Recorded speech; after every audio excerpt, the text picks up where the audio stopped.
The lighthouse only blinks for sailors who remember the song, the little girl whispered to the Mafia boss. Only 2 people on this earth knew that phrase, and one of them had been missing for 4 years. When Dante broke through the sealed room beneath the old school, what he found left even the FBI silent. Comment your rating from 0 to 10 and subscribe to the channel to support this work. The rain over North End fell the way Boston rain always fell in late October. Thin, cold, and mean. The kind that worked its way down a man's collar before he noticed it was there. The brick storefronts along Hanover Street glistened black under the street lamps, and the warm smell of garlic and burned olive oil drifted from the kitchen vents of Marchetti's trattoria long after the last plate had been cleared inside. Dante Marchetti pushed open the heavy oak door at 23 minutes past 11, buttoning his charcoal overcoat against the wind. At 37, he carried himself like a man much older. His shoulders were square, his jaw set, his eyes the kind that never quite finished looking at any single thing. To the city of Boston, he was a restaurateur, a quiet philanthropist who had funded the children's wing at Mass General 2 winters back. To the families who knew, he was something else entirely. The trattoria was the legal face of an empire that ran from the cargo docks of Charlestown all the way down to the warehouses of Quincy. Tony and Vincent stepped out behind him onto the wet sidewalk. Tony, the older of the two, was 44, built broad as a freight door, with hands that had answered too many questions in too many dark basements. Vincent, leaner and 29, kept his eyes on the rooftops the way the new generation always did. The black Cadillac idled at the curb, its exhaust curling pale into the rain. "Boss," Tony said, opening the rear door. "Let's move." Dante did not get in. 2 blocks east, where Hanover Street narrowed and the territory ran out, where the gentrified harbor condos began and the old rules thinned to nothing, there was a street lamp that cast a pool of dirty yellow on the wet pavement. And inside that pool, pressed against the chained-up newsstand with her knees drawn to her chest, sat a child, a girl. No more than 7 years old. Her jacket was a man's windbreaker, far too large, the sleeves rolled twice.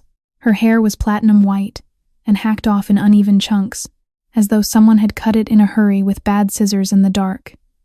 She did not shiver. She did not cry. She simply sat and watched. Tony followed his boss's gaze and let out a short, dismissive sound. "Junkie kid. I'll move her along." He took 2 steps toward the child. "Stop." Dante had not raised his voice. He never did. But Tony halted the way a trained animal halts, 1 foot still half lifted in the air. Something was wrong. Not wrong in the way a tail at a sit-down was wrong. Not wrong in the way an empty drop point was wrong. Wrong in a way that turned the back of Dante's neck cold beneath the rain. Children did not sit at the border of his territory at 11:30 on a Tuesday in October. Children did not sit anywhere with that kind of stillness. He crossed the wet asphalt himself. Vincent began to follow. Dante lifted 1 gloved hand without turning, and Vincent stayed exactly where he stood. The girl looked up. Her eyes were the color of cold ash, gray, ringed by something darker, set deep above cheekbones too sharp for a face that small. She did not flinch. She did not ask for money. She did not seem to register that he was a stranger, that he was twice her size, that the man behind him carried a sidearm beneath his coat. She parted her lips, and in a voice barely louder than the rain, she spoke 7 words. "The lighthouse only blinks for sailors who remember the song." The world tilted. Dante Marchetti, who had never flinched in a courtroom, who had buried 2 brothers and 1 wife, and never once let his hand shake, felt his knees lock to keep him upright. The rain kept falling. The Cadillac kept idling. Somewhere down the block, a bottle rolled in a gutter and went still. And beneath the yellow lamp, beneath the cold October sky of a city that had taken everything from him, a man who had spent 4 years pretending he could still breathe, finally heard the only sentence in the world that could undo him, spoken by a child he had never seen before in his life. The rain did not stop. Dante Marchetti did. Behind him, somewhere very far away, Tony was speaking. The words had shape but no meaning, syllables breaking against him like waves against a rock that no longer cared. "Boss. Boss, talk to me. Boss, what the hell is going on?" Vincent's voice cut in next, sharper, professional, asking whether they should sweep the street for shooters. The rain ran down the back of Dante's collar and pooled cold against his spine, and he did not feel it. He was not on Hanover Street anymore. He was on the foredeck of La Stella, a 40-foot sea ray that smelled of teak oil and lemon polish, anchored just outside the inner harbor on a flat blue afternoon in June. The boy was 5 years old that day. Lucas. Black curls the wind kept lifting off his forehead, A paper crown from the Italian bakery sliding sideways over one ear, a plastic spyglass clenched in his small fist as though it were a saber. The captain's hat had been Dante's once, decades ago, and now sat ridiculous and enormous on a head that barely filled it. "Captain Marchetti," the boy had said, very seriously, planting his bare feet on the deck. "We need a code, so nobody steals our ship." "A code, huh?" Dante had crouched down on one knee. "What kind of code does a captain pick?" Lucas had thought about it for a long time. He always did. He had been the kind of child who thought about everything, who held questions in his small mouth like sweets he refused to swallow until he had tasted every side. Then he had pointed out across the water at the squat white tower of Long Island Headlight, blinking faintly against the afternoon haze, and his face had lit up. "The lighthouse," he had announced. "It blinks, but only for the sailors, only for the ones who remember the song." "What song?" "Our song, Papa. The one we sing when we go to sleep." Dante had laughed then, the loud, unguarded laugh of a man who still believed his life was something he could keep. He had repeated the line back to his son, exactly as the boy had said it, and they had shaken hands on it like two old captains sealing a pact. From that day forward, every time Lucas needed his father in a crowded room, every time he was scared in the dark, the boy would whisper the line, and Dante would whisper it back, and the world would right itself. Elena had been sitting on the cushioned bench at the stern, her dark hair loose for once, her camera lifted. Click. She had been laughing too. That photograph still sat on the mantel in the penthouse, the only one Dante had not taken down. The last picture in which all three of them were still alive in any way that mattered. 3 months later, Lucas vanished from the back garden of the Brookline house in the time it took Elena to answer a phone in the kitchen. There was no note, no demand, no ransom call at midnight, no envelope under the gate at dawn. The boy had simply ceased to exist between one breath and the next, as though the air itself had folded around him and closed. 6 months after that, Dante came home to find his wife hanging from the ceiling beam in their son's bedroom, the door locked from the inside. The rain came back, Hanover Street came back, the girl came back. She was still watching him with those gray, ash-colored eyes that had not blinked once. Dante lowered himself onto one knee in the wet street. The hem of his coat dragged through a puddle, and he did not notice. He brought his face level with hers, close enough to see the freckles across the bridge of her nose, close enough to smell the strange, clean chemical scent on her skin that had no business being there. "Say it again," he said. His voice came out lower than he meant. "What you just said. Say it again." She did not hesitate. She did not blink. She repeated the 7 words in the same flat, careful cadence, the way a child recites a prayer she has been made to memorize but does not understand. "The lighthouse only blinks for sailors who remember the song." "Where did you hear that?" Dante whispered. "Who told you that? Who taught you that?" The girl tilted her head a fraction of an inch, studying him, as though confirming something on a list inside her mind. "I don't know," she said. "What's your name, sweetheart?" A long pause. The rain hissed against the street lamp above them. "They call me Sparrow." Dante stood up slowly, the way a man stands up after a long illness. The wet hem of his overcoat clung to his calf, and the rain on his face was no longer rain alone. He turned to Tony without taking his eyes off the child. "Open the back door," he said. "She's coming with us." Tony's jaw set. "Boss, with respect, we don't know who she is. We don't know who put her here. This is the seam between us, and nothing. That street is where bait gets dropped. Whoever planted her wants you to do exactly this." I said, "Open the door." "Boss Tony." The capo did not argue twice. He never had. And he was not going to start tonight. He pulled the rear passenger door wide and stepped back, his right hand hanging loose and ready beside the holster under his jacket. Vincent had already drifted 3 paces away with his phone pressed to his ear, his voice low and clipped. Dante caught the word Salvatore and nothing else, and that was enough. The consigliere would hear about this, before the Cadillac cleared Hanover Street. Sparrow rose without being told. She moved the way a soldier moves through a familiar drill, neither slow nor quick, and she climbed into the back seat as though she had been climbing into strangers' cars her entire short life. The drive to Beacon Hill took 11 minutes through wet streets that the rain had emptied of everyone with somewhere better to be. Dante sat beside the girl in the back. He did not speak. He watched her hands. They lay folded in her lap like the hands of a much older person.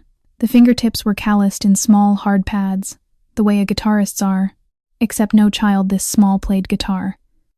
There was a faint discoloration around her left wrist that looked very much like the ghost of a strap, and when she turned her head once, briefly, to look out at the dark river of Sparrow Drive. The street lamp caught the back of her neck, and Dante saw it. A round white scar, no bigger than a pea, just below the hairline. The skin around it puckered slightly, the way skin does when something underneath has been buried in a hurry. The penthouse on the top floor of 68 Pinckney Street was warm and silent and very clean.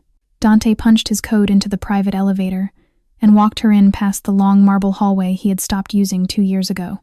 He set her down on the leather couch, told her she was safe, and went to run a bath.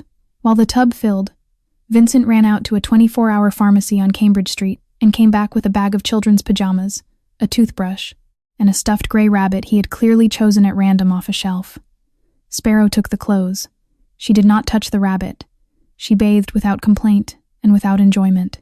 She ate the bowl of pastina Dante put in front of her the way a starved animal eats fast, low over the bowl, one hand curled around the rim, but her face stayed perfectly empty the entire time. She did not ask where she was. She did not ask who he was. She did not ask whether anyone was coming for her. Salvatore Russo arrived at 12 minutes to 2 in the morning with his coat still wet and his eyes already furious. "Outside," he said. "Now."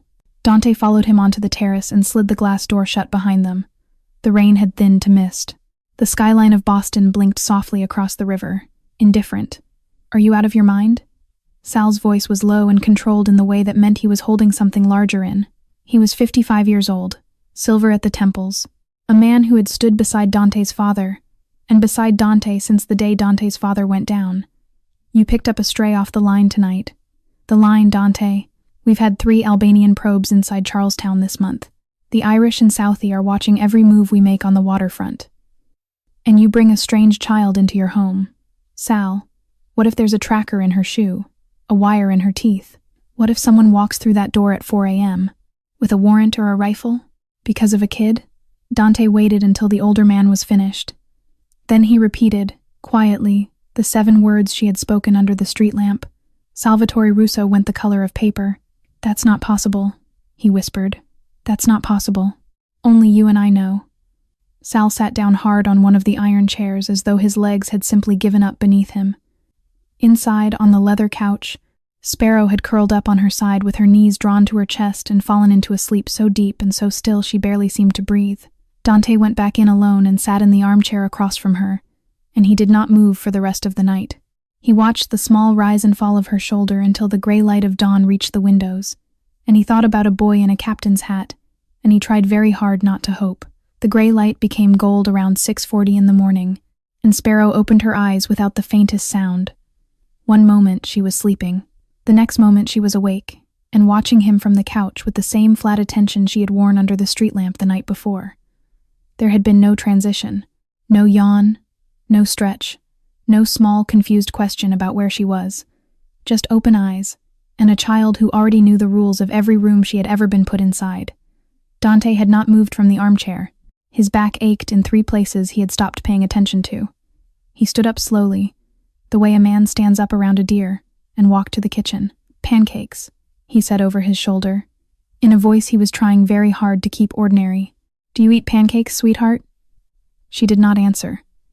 He took that as neither yes nor no, and began anyway. He cooked the way he had cooked for Lucas, on a Sunday, when there had still been Sundays. Buttermilk and 1 egg, a pinch of salt, the cast iron pan over a low flame. He plated 3 small pancakes, cut them into squares, drizzled real maple syrup the way the boy used to like, and brought it to her at the dining room table on a plate that was probably too nice for what it was carrying. She ate it the same way she had eaten the pastina at 2 in the morning. Fast, low, 1 hand around the rim. He sat down across from her. He did not crowd. He did not lean. "Sparrow," he said gently, "I need to ask you a few things. You don't have to answer if you don't want to, but anything you can tell me, anything at all, would help me very much. Can you do that?" She nodded once. "The words you said to me last night, about the lighthouse. Who taught them to you?" A pause.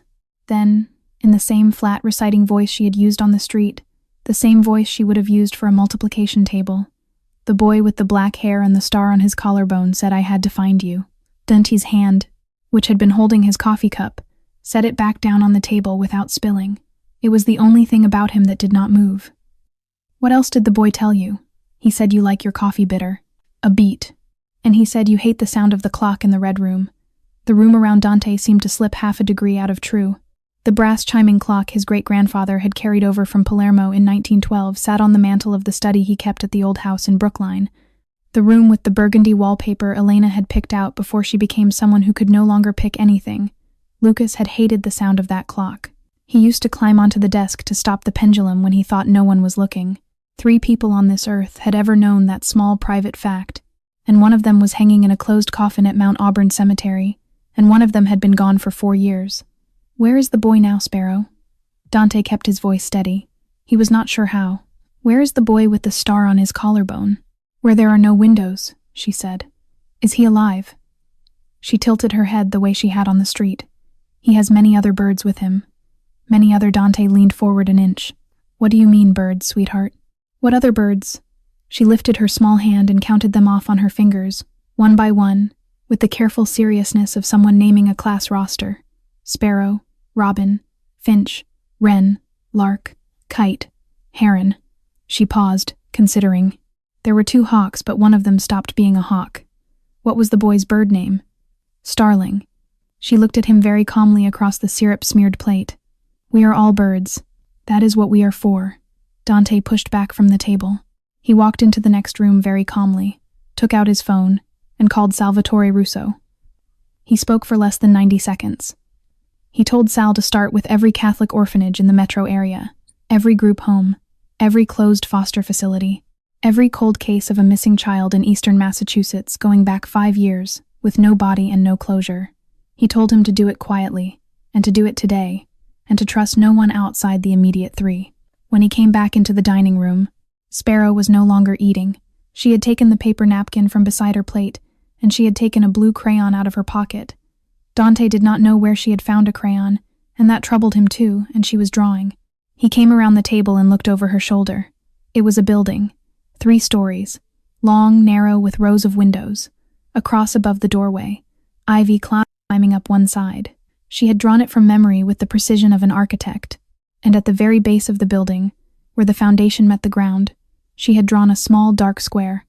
Below the square, the crayon had gone very heavy, a single word, in the shaky, uncertain hand of a child who had only recently been taught to write, nest. Dante folded the napkin twice, very carefully, so the building did not crease through the cross at the doorway, and slid it into the inside pocket of his suit jacket. He told Sparrow to stay with the housekeeper, kissed the top of her platinum head before he had thought about whether he was allowed to, and went to the meeting he could no longer postpone. The back room of Marchetti's Trattoria smelled of espresso and old cigar smoke at 1:30 in the afternoon. The lunch service had been quietly cleared an hour early. The shutters were down. 3 men sat around the round walnut table that had once belonged to Dante's grandfather, and a 4th chair was pulled out and waiting. Salvatore was already there, his hands folded on the wood, his eyes hooded. Tony stood against the back wall with his arms crossed, the way a capo stood when he had been told to listen, not speak. The 3rd man rose smoothly when Dante entered. Marco Castellanos was 34 years old and looked younger than he was, in the way that certain dangerous men do.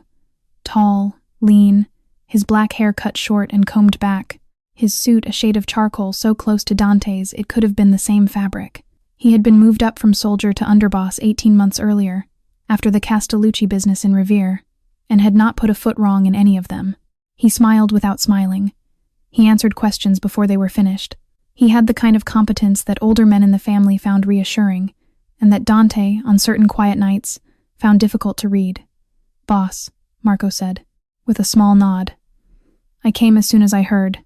"Sit." They sat. Dante did not. He told them what they needed to know and nothing else.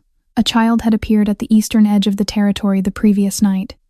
A girl, somewhere around 7. She possessed information no street child should possess. He had made the decision to bring her in until he understood what was being aimed at him, and through whom. He did not mention the lighthouse. He did not mention the napkin folded against his ribs. He did not mention the boy with the star on his collarbone. When he finished, the room was quiet for the length of 3 breaths. Marco spoke first. He always did. "Boss," he said, leaning forward, hands open on the table in the gesture of a reasonable man. "I understand the impulse, truly, but A Planted Child is the oldest play in the book. The Albanians used a runaway in Toronto in 2021. The Calabrese tried it on the Genovese the year before. Whoever sent her knows you'll do exactly what you've already done. Bring her into your home. Sleep 2 doors down from her. Let your guard drop while you try to figure her out." He paused, the perfect length of pause. "Let me handle it. I'll take her to the safe house in Quincy this afternoon. 2 of my men. No contact with the family. I'll get every word out of her in 72 hours, and you'll never have to be in the same room as a possible asset. We protect you. That's the job." It was a good speech. Sal saw it for what it was, a half-second before Dante did. "She's a child," the consigliere said flatly. He did not look at Marco when he said it. He looked at Dante. "She'll talk to a man who fed her pancakes. She'll shut down for a stranger in Quincy in 8 minutes flat, and we'll be back where we started, except with a broken kid on our hands. Let Dante handle it. Stay out of his way." Marco did not flinch. He never did. "Of course," he said smoothly. "Whatever the boss decides." Dante looked at him a beat longer than necessary. "She stays with me." "Understood. That's all." Marco rose, buttoned his jacket, gave a small respectful bow of the head, and left. His footsteps were even on the tile of the kitchen as he went out through the back. Tony followed him at a distance, the way Tony always did with men he did not entirely like.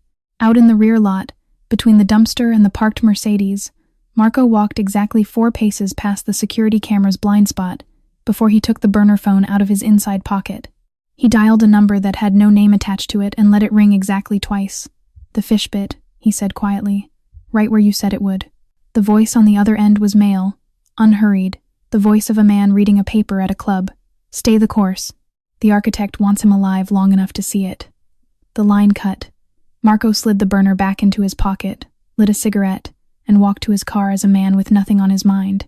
That night, just after 3 in the morning, Sparrow began to speak in her sleep. Dante, awake again in the armchair, leaned forward to hear. The sentence she whispered was new. He had never heard it before in his life. The second song begins when the tower counts to 3. Salvatore Russo did in 11 hours what most men would have needed a week to do. He called Dante at 6 minutes past 9 the next morning, voice rough with no sleep and 3 espressos. He had pulled the favor he had been saving with a clerk at the Department of Children and Families. He had crossed it against the diocesan placement records that an old college friend, now a defrocked priest, kept on a hard drive in his garage in Medford. He had matched the photo Dante had sent, taken on the penthouse couch the previous afternoon, against intake files going back 2 years. "St. Bridget's, Dorchester," Sal said. 6 months and 3 weeks ago. Filed as an abandoned minor, no documentation, no surrender form, no birth certificate. Listed only as female child, approximately 6 years. The director's name is Sister Agnes Holloway. She signed the intake herself. "Get the car," Dante said. He left the housekeeper, Maria, with the girl. Maria had been in his employ for 20 years, had watched Lucas grow up, had washed Elena's hair the morning of her funeral. He trusted her with what he had left of his life, and what he had left of his life was now sitting cross-legged on the rug, drawing more buildings on a fresh stack of typing paper. St. Bridget's Home for Children sat in a tired stretch of Dorchester between a shuttered tire shop and a bus depot, a 4-story brick convent built in 1886, and never quite renovated since. The cross above the door was iron and slightly crooked. The hedges had been trimmed within an inch of their lives. A janitor was hosing vomit off the front walk and pretending he was not. Sister Agnes Holloway received them in a small office that smelled of old hymnals and instant coffee. She was 62, narrow as a wire, her hair the color of pewter, her eyes the color of a winter sky over a parking lot. She did not stand when they came in. She gestured at 2 wooden chairs and folded her hands on the desk in a manner so still that Dante, who had spent his entire life reading men, felt his pulse drop 1 notch lower in his throat. He set the photograph of Sparrow on her desk without speaking. Sister Agnes looked at it for a long moment. Something shifted behind her eyes. Not surprise. Something else. "That child," she said carefully. "Yes, we had her here. Tell me about her." "There is not much to tell, Mr. Marchetti." She used the name without being given it, which Sal noted with a small flick of his eyes. She was not normal. Not in any way I have words for. She would not eat with the other children. She whispered in her sleep. Not nightmares, you understand, recitations. Long strings of phrases that meant nothing to any of us. We were told to assume severe trauma. We were told to wait. Told by whom? A pause. The nun looked at the closed office door, then at the small crucifix on her wall, then back at Dante. A man brought her in, she said. He said he was a charity priest from a diocese in Maine. He had paperwork that looked correct. He left a donation of $9,000 in cash, in an envelope, to cover her expenses. I never saw him again. He did not give a name I have been able to verify since. You have his face on a security camera. The system was being serviced that week. Convenient, I know. She reached into the top drawer of her desk and drew out a small sealed plastic evidence bag. She placed it between them on the wood. Inside was a thin chain of dull silver. From it hung a small flat pendant, the size of a thumbnail, in the shape of a sparrow with its wings folded. On the back, etched in laser-thin lines, were 3 characters. S7. Sal exhaled a slow breath through his teeth. That's not jewelry, he said quietly. That's a serial number, Dante. She was inventoried. Whatever made her, made others. Dante picked up the bag, tilted it, watched the little metal bird turn on its chain. Where did she come from before you? He asked the nun. Truly, off the record. Sister Agnes held his gaze for a very long second. I do not know, she said, and I have learned, in this work, not to ask. He stood. Sal stood. They walked to the door, and Dante's hand was already on the brass knob when something made him turn back. Sister, he said, one more question, if I may. She waited. Are there old schools in this city closed, condemned? Anything where street children have a habit of disappearing? Places where the neighbors say they hear things at night and decide not to look? Sister Agnes Holloway did not answer for a count of 4. When she did, the color had drained out of her face the way water drains out of a cracked basin. You should ask, she said, about Whitfield Preparatory, East Boston. It closed in 2003. It has been empty for more than 20 years. She wet her lips. But sometimes, late at night, people who walk past on Bennington Street say there are lights on in the basement windows. They left St. Bridget's without speaking, and they did not speak again until the Cadillac was 3 blocks west on Dorchester Avenue. Dante held the evidence bag in his lap and watched the little silver bird tilt against the daylight. Take me to East Boston, he said. Bennington Street. Whitfield Preparatory. Sal's eyes flicked to him in the mirror. In daylight? In daylight. I want to see what they let me see in the sun. He sent Sal home to keep digging on the Thorne name and the missing children's database, and he changed cars at the garage off Cross Street. Tony slid behind the wheel of a battered gray Ford F-150 that belonged to no one on paper, and the two of them drove east across the harbor at noon, with paper coffee cups in the cup holders and the look of 2 contractors going to bid a roof. Whitfield Preparatory took up most of the block where Bennington Street bent toward Logan Airport. 3 stories of red brick darkened by a century of soot, narrow windows boarded with weather-warped plywood, a wrought iron fence rusted to the color of old blood. English ivy had crawled all the way up the eastern face and locked itself into the mortar like something that did not intend to leave. Above the front entrance, carved into a pale stone lintel that the rain had been working on for 114 years, the original lettering was still legible. Whitfield Preparatory Est, 1912. A long diagonal crack ran through the second word. Tony parked the Ford on the opposite side of the street, behind a contractor's van. They sat for 9 minutes, drinking the coffee, watching. Quiet block, Tony said. Too quiet. There was a school across the way that should have been letting out for recess, except no children came out. A bodega on the corner had its lights on and no customers. A plain white sedan rolled past the front of Whitfield once, then twice, in 20 minutes, and the second time the driver did not turn his head to look, but the angle of his sunglasses said he was looking with everything he had. They got out and walked the perimeter the way 2 men with a clipboard might. Tony tested the front gate. The padlock was rusted shut and the hinges were rusted open, and a man with a strong shoulder could have pushed through in a count of 3. They circled to the back, through a weed-broken alley that smelled of cat and gasoline. The rear loading dock had a steel door painted institutional green. Tony went up the concrete steps first and crouched in front of it with his hands on his knees. Boss, he said, very quietly. Come look at this. Dante climbed up beside him. The door had been welded shut, not in 2003, when the school closed, not even in 2010. The weld beads along the seam were silvery and clean, the flux still flecked at the edges, the way welds look when they are weeks old and not years. Recent, Tony murmured. Maybe a month, maybe less. Dante straightened slowly and let his eyes track up the brick. He had begun to see it now. Once you started seeing it, it was everywhere. A modern deadbolt cylinder set into the side service door, its brass too bright against the corroded plate around it, a mortise lock on the basement hatch that had been replaced with a brand new electronic strike.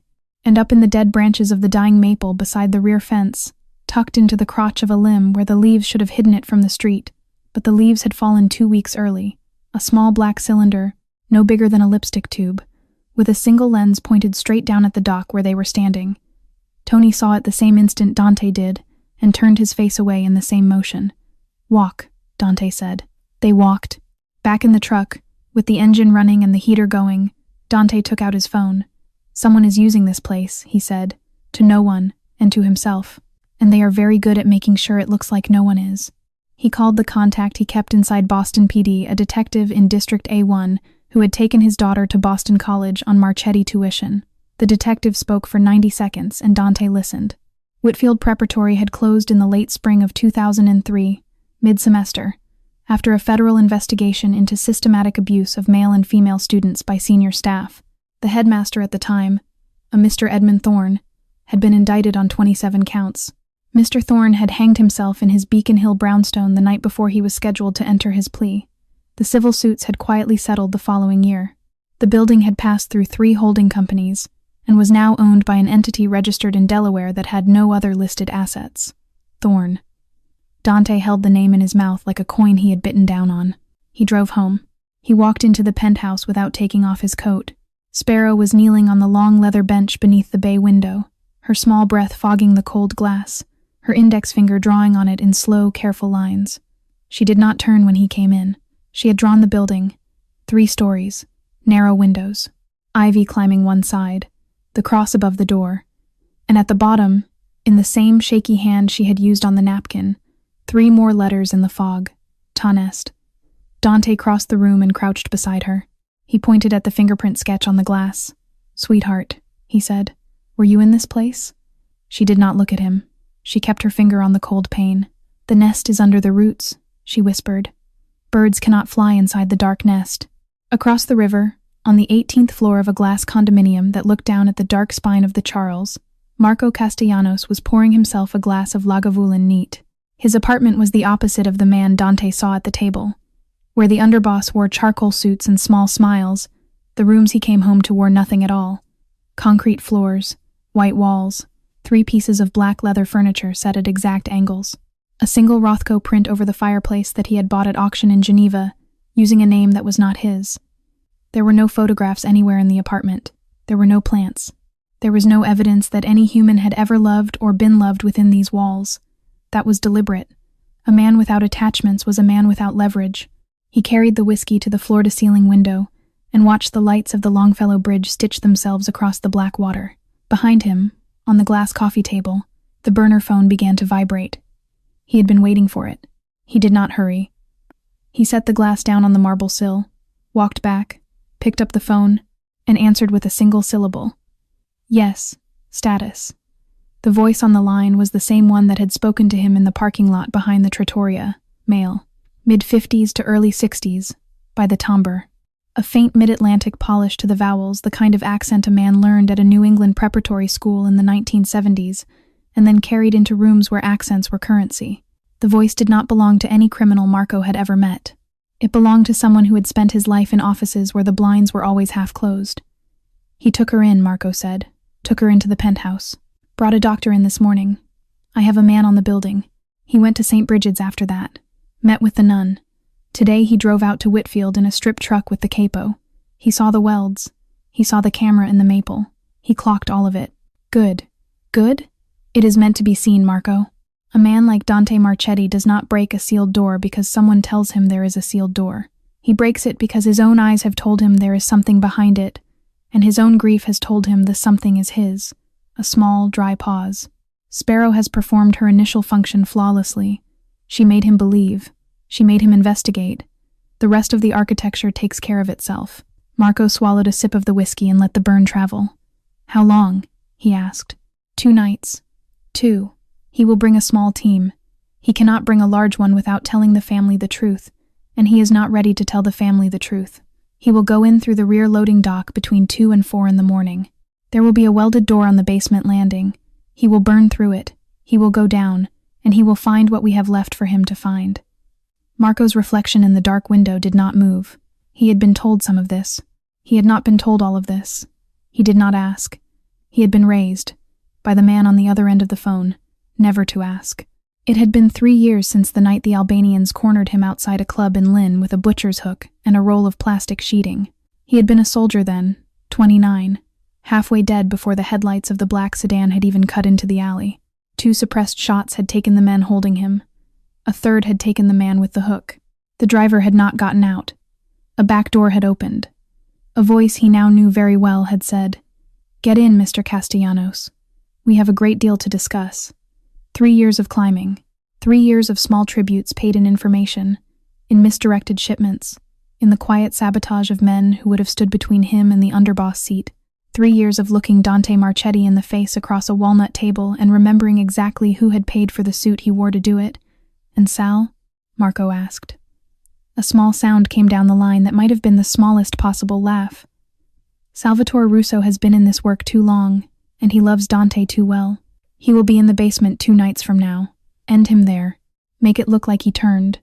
The narrative writes itself. The old consigliere, jealous of the underboss, sells out the boss to a foreign element. You arrive too late to save them. You inherit the seat by default. You weep at both funerals." The voice softened, almost paternal. "And then, Marco, you will run the most profitable port on the eastern seaboard, under my guidance. As we agreed. Understood. 2 nights. 2. The line went dead. Marco set the burner face down on the marble. He carried his glass back to the dining table, where a thin manila folder lay open on the lacquered wood. Inside were photographs. Surveillance prints, taken with a long lens, of a man in a charcoal overcoat lifting a small boy with black curls into the air on the deck of a 40-foot Sea Ray. The boy was laughing. The man was laughing. Marco looked at the photograph for a long time. Then, slowly, almost gently, he smiled. 2 days passed in the penthouse on Pinckney Street, and the silence between the man and the child began, slowly, to soften. Dante had cleared his calendar without explanation. He let Sal handle the standing meetings. He let Tony handle the standing problems. He stayed home, in a house he had not really lived in for 4 years, and he relearned, in awkward pieces, what it was to share a roof with a small person. He learned that Sparrow could not sit at a table the way other children sat. She kept 1 foot on the floor at all times, the way a person keeps 1 foot in a doorway in a building they expect to need to leave in a hurry. He learned that she ate the food he set in front of her but never asked for anything. He learned that she did not own preferences the way other children owned them. She did not have a favorite color, a favorite show, a favorite stuffed animal. She had only the things she had been given, and she watched them with the calm acceptance of a small soldier. On the second morning, he tried to make pancakes again, and he burned them. The pan was too hot. He had been listening to Sparrow describe, in her flat reciting voice, a song about counting the petals on a tulip, and he had stopped paying attention to the heat. The first pancake came out the color and consistency of a hockey puck. The second was worse. He stood at the stove in his shirt sleeves and stared at the smoking ruin and said, very quietly, a word that Lucas had once been spanked for repeating. Behind him, at the kitchen island, a small sound happened that he did not at first recognize. He turned around. Sparrow had her hand pressed flat over her mouth. Her shoulders were shaking. Her gray ash-colored eyes were wet at the corners, and the corners of her mouth were turned up underneath her palm, and the sound she was making was a high, surprised, breathless little hiccup. She was laughing. Dante set the pan down very carefully on a cold burner, because his hand had started to shake and he did not want to drop hot iron on a child. He sat down on the floor of his own kitchen with his back against the cabinets, and he watched her laugh at his ruined breakfast, and he felt something in his chest that had been frozen for 48 months, crack along a hairline he had not known was there. She came down off the stool and walked over to him on bare feet. She stopped 2 paces away, her laughter trailing into a small, wary smile. Then, in a voice that was not the recitation voice, but a real voice, a small, uncertain real voice, she asked her first question of him. "Are you Falcon?" Dante went still against the cabinets. "Why do you ask that, sweetheart? They talk about you. The white coat people. They say Falcon is the enemy. Falcon is who we are sending you to. Falcon must believe. They made me practice your face from a picture." He did not move. He did not breathe. "Who are the white coat people, Sparrow?" She came closer and sat down on the kitchen floor beside him, mimicking the way he was sitting, her small back against the lower cabinet door. She drew her knees up to her chin. They give injections when we don't repeat the lines right, she said, in the same matter-of-fact way she might have described the weather. They make us learn the lines for a long time. I don't know what the lines mean. I just know which person to say each line to. Sparrow says these lines to Falcon. Robin says different lines to a different man. She paused. Sometimes they say the lines wrong on purpose, to see if we are listening. Then there is the bad room. The bad room? The room where the music plays very loud and you can't sit down. Dante closed his eyes for 1 second. He opened them. She had reached up to the back of her neck. Her small fingers were resting on the round white scar at the base of her hairline. "There is a bug here," she said quietly. "They told me. If I run away, the bug screams, and they come and find me, so I am not allowed to run away." He stood up so fast the pots on the stove rattled. He walked out of the kitchen, took out his phone, and made one call. Dr. Klaus Lehmann arrived at the penthouse 43 minutes later carrying a black canvas medical bag and asking no questions whatsoever. He was 68, German-born, ex-army surgeon, retired now to a quiet cardiology practice in Brookline that did not technically have his name on the door. Dante had pulled 3 bullets out of family men with this man holding the lamp. The doctor had never once raised a voice or signed a chart. He examined the back of Sparrow's neck with a small magnifier and a surgical light. He set down the magnifier. He looked at Dante. "Subcutaneous device," he said. "Approximately 7 millimeters by 2. Could be GPS. Could be a microphone. Could be both. Recent enough that the scar tissue has not fully matured. Take it out," Dante said. "Now." The kitchen island became a surgical field in 19 minutes. Sterile drape, betadine, lidocaine, a single neat incision that Sparrow did not flinch through. As the doctor worked, the little girl kept her face turned toward Dante, who sat on the stool across from her and held her small hand in his much larger one. She squeezed his fingers once, very gently, and looked up at him with eyes that had begun, just barely, to contain a person. "Don't be angry with me," she whispered. "If I say strange things again. I don't want to. They put it inside my head." Dante brought her hand up and pressed it briefly against his forehead, and he could not, for several seconds, make any words come out at all. The doctor sealed the small incision with 2 stitches finer than thread, dressed the back of her neck with a white square of gauze, and instructed Dante to keep her warm and to let her sleep. He packed the device itself into a lead-lined evidence pouch and left without looking at it twice. Whatever it was, he did not want it in his car a moment longer than necessary. Sparrow asked for water. She drank half a glass. Then she walked, on her own, down the long hallway to the guest bedroom Dante had quietly begun to think of as hers, and she crawled into the bed without taking off the small cardigan he had draped around her shoulders. She slept for 12 hours. She slept the way the dead sleep. Dante checked on her every 90 minutes through the night and through the next morning. He held a small mirror under her nose more than once to be sure of the breath. The housekeeper, Maria, sat in the chair by the window with a rosary in her hands and said nothing. When Sparrow finally opened her eyes, just past 4 in the afternoon of the second day, the eyes that opened were not the eyes that had closed. The grayness was the same. The shape was the same. But something inside them had moved. Where there had been a flat, disciplined attention, there was now the beginning of a person wary, alert, frightened in a way she had not been allowed to be frightened before. The white coat girl had been calm because she had been emptied. Whatever was waking up under that bandage was beginning, at last, to remember that it had something to be afraid of. Dante was sitting in the chair beside the bed when she opened her eyes. He did not lean forward. He let her find him at her own speed. "You're safe," he said. "You're in my home. The doctor took the bug out. It is gone. They cannot hear you." She looked at the ceiling for a long time. "I remember," she whispered. "A piece of hair. Tell me, sweetheart." "Long hair, dark, almost black. I think it was my mother's. I used to put my face in it. There was a smell." Her face crumpled for a half-second and smoothed itself again, the way a person who has been trained out of crying smooths her face.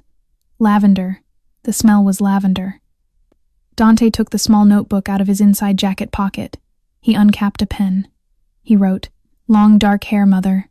Lavender. What else?" A lady who spoke in another language. Not English. She said Milachku when she gave me food.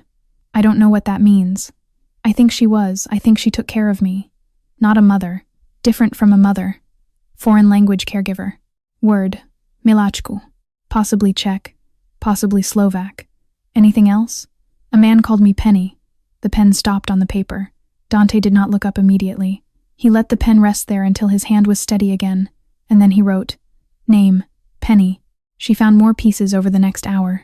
They came up out of her the way bubbles come up out of deep water at intervals, with no pattern, each one slightly larger than the last. She remembered a dog named Buster, big and yellow, with a tongue that was always too pink. She remembered riding him around a kitchen as if he were a horse, and a woman laughing about a vase.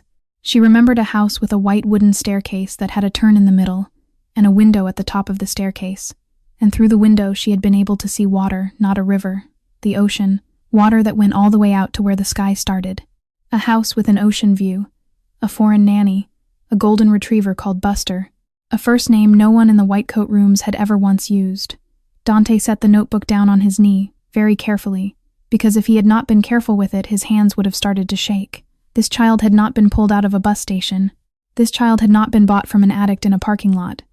This child had been taken from a family with a beach house and a car service, and a nanny who said Milachku, taken from people who had certainly reported it, who had certainly hired private investigators, who were almost certainly still looking. He stood up. He walked into the next room. He called Salvatore Russo and gave him the next assignment in 5 sentences. I want every unsolved missing child case in the Northeast Corridor going back 5 years. Filter for households with documented private security details, household staff, vacation properties on the coast. Cross-reference any case that ended without a body and without a ransom. I want a short list on my desk by morning. Quietly. When he came back into the bedroom, Sparrow had moved. She had climbed out of the guest bed and walked on small bare feet into the room 2 doors down the room he had not opened in 3 years and 7 months. The door was open now, the hinge stiff from disuse. She was standing in the middle of the rug. She was holding, against her chest, a small navy blue pillow embroidered with a yellow star. It had been Lucas's. He had not let anyone touch it since the morning the boy had stopped sleeping on it. "The star boy is still waiting for you," she said. Her voice was new. It was small and shaking. It was hers. "Under the roots. He is still waiting. I have to go back to him. I promised I would come back." Dante crossed the room. He knelt down in front of her in his shirt sleeves on his son's bedroom rug, and he took the pillow gently in his hands so that they were both holding it at once. "No," he said. "You don't go back there. Ever. Tonight I am going to find Lucas myself. You stay here, where the bug cannot hear you, where they cannot find you. You stay safe." She shook her head violently. The small face went white. "It's a trap," she whispered. "They want you to come. Falcon must die." Dante put Sparrow back to bed himself. He carried her in his arms the way he had once carried another small body in this same penthouse, 4 years and 7 months ago. He laid her down on the guest room pillow with Lucas's star cushion still pressed against her chest. He sat with her until her breathing went slow and even. Maria came in with a cup of chamomile tea and the rosary still wrapped around her thumb, and she took the chair from him without being asked. "I will not move from this seat, Signor," the housekeeper said quietly. "Not for the kitchen. Not for the door. You go and do what you must do." He went down the long hallway to his study and waited for Sal. The consigliere arrived at 9:20 that evening with his coat buttoned wrong and a thick manila accordion file under his right arm. He had not slept. He had not eaten. He set the file down on Dante's desk, poured himself 2 fingers of grappa from the decanter without asking, and drank the first finger before he spoke. 5 names, he said. 5 children, in the last 48 months, in the Northeast, who matched the parameters you gave me. All 5 were taken from households with money. 4 of the 5 were closed inside 90 days when the parents agreed, on the record, that the children had run away. None of those 4 had any history of running anywhere. 3 of those 4 had parents who later changed their stories under what the press called emotional duress. I read between every line a man can read between, Dante. Those families were silenced. And the 5th? Sal opened the file. He turned a tabbed photograph 180 degrees on the desk so that Dante could see it. A child of 4, on a beach, in a sun hat. The hair was darker then, not yet bleached to platinum, but the eyes were the same. The shape of the small jaw was the same. The freckle pattern across the bridge of the nose was the same. There was no possibility of mistake. Penelope Hawthorne, Sal said, called Penny, disappeared from the family compound in Chatham, Cape Cod, 3 years ago this past July. She was 4 years old. Her mother had gone inside to get a sweater. The nanny was changing the baby. The dog was chasing a gull. The little girl was on the beach for a count of perhaps 4 minutes alone. When the nanny came back, she was gone. There was no body. There was no print. There was no ransom call. Dante looked down at the photograph. His finger touched the edge of it, very lightly. Who are her people? That is the part that cost me 3 favors and a bottle of bourbon to confirm. Sal swallowed the second finger of grappa. She is the granddaughter of Senator Robert Hawthorne, retired. 3 terms on the Senate Intelligence Committee, the last as chairman. The girl's mother was his only daughter. The mother died 2 years before the kidnapping in what was officially a single-vehicle accident on Route 6.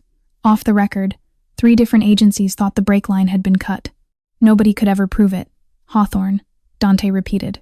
Listen to me, Dante. Sal leaned forward across the desk. In 2010, Senator Robert Hawthorne forced the public closure of a black-budget Defense Department research line. The work had been buried inside a CIA proprietary, but it was Pentagon money. The line item was called MK Sparrow. Conditioning. Implantation. Conditioning of minor subjects for use as covert message couriers.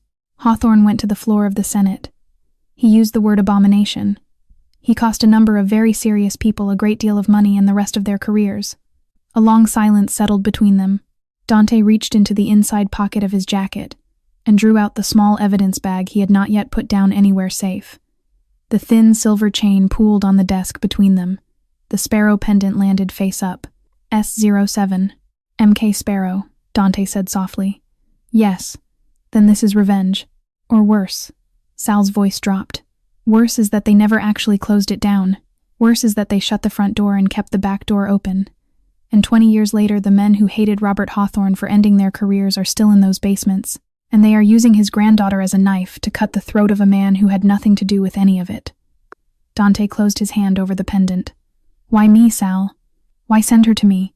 Why the lighthouse line? Why Lucas? Why my territory? The consigliere was quiet for a long beat. I don't know yet, he said. But I know 2 other things, and you need to hear them tonight, before you sleep. Tell me. There is a leak in the family. The last 3 shipments off the cold storage in Everett were intercepted at the exact bay door, on the exact night, where only 6 men knew the schedule. The Coast Guard didn't get lucky. Somebody fed them coordinates. Sal held Dante's eyes.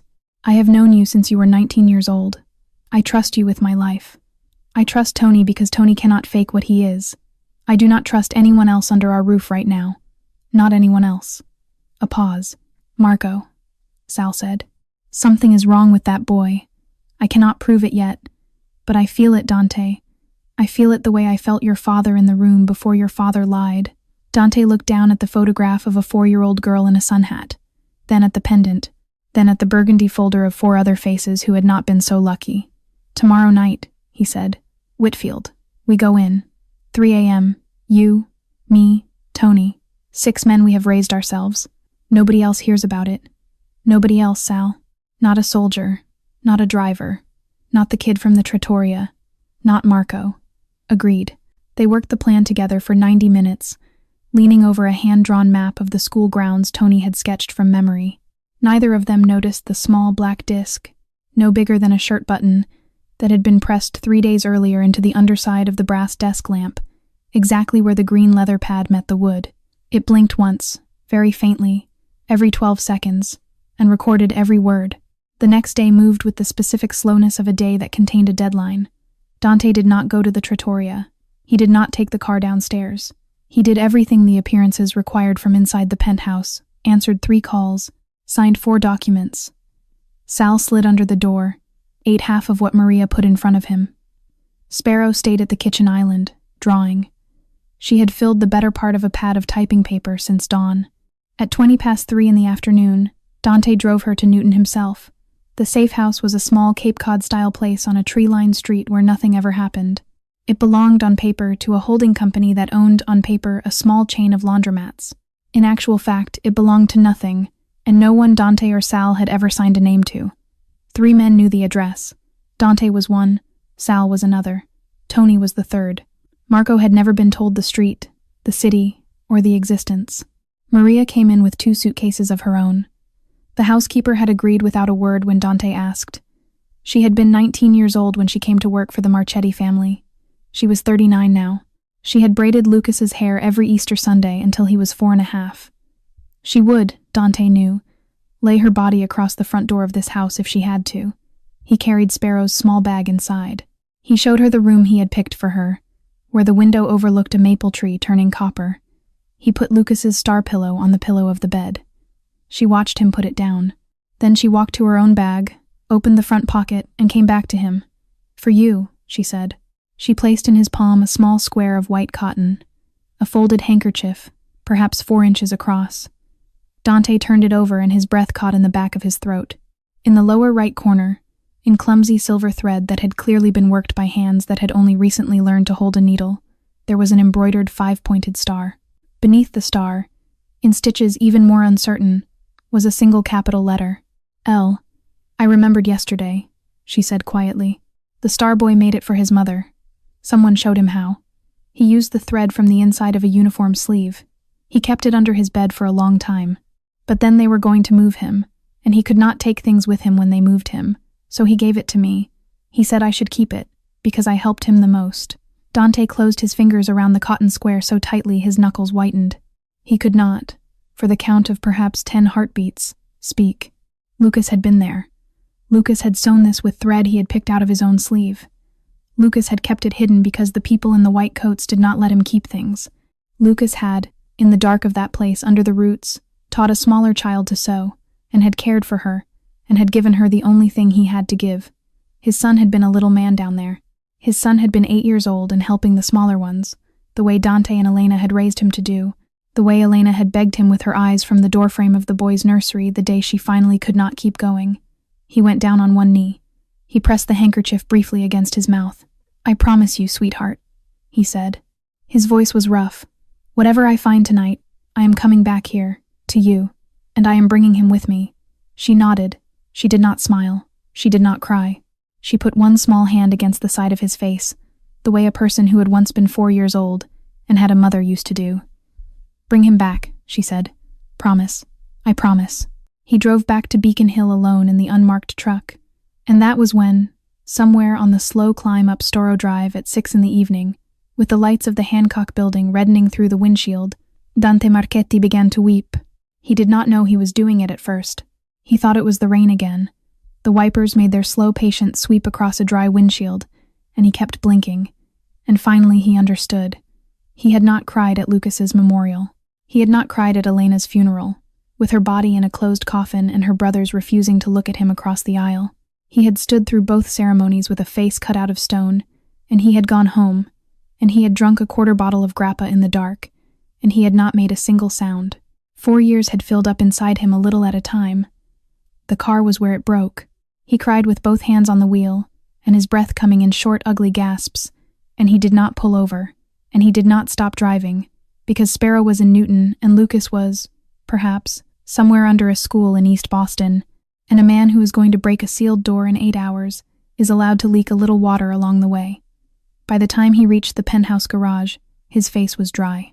Across the river, at that same hour, Marco Castellanos was getting out of his Mercedes in the underground parking deck of an office tower in Cambridge.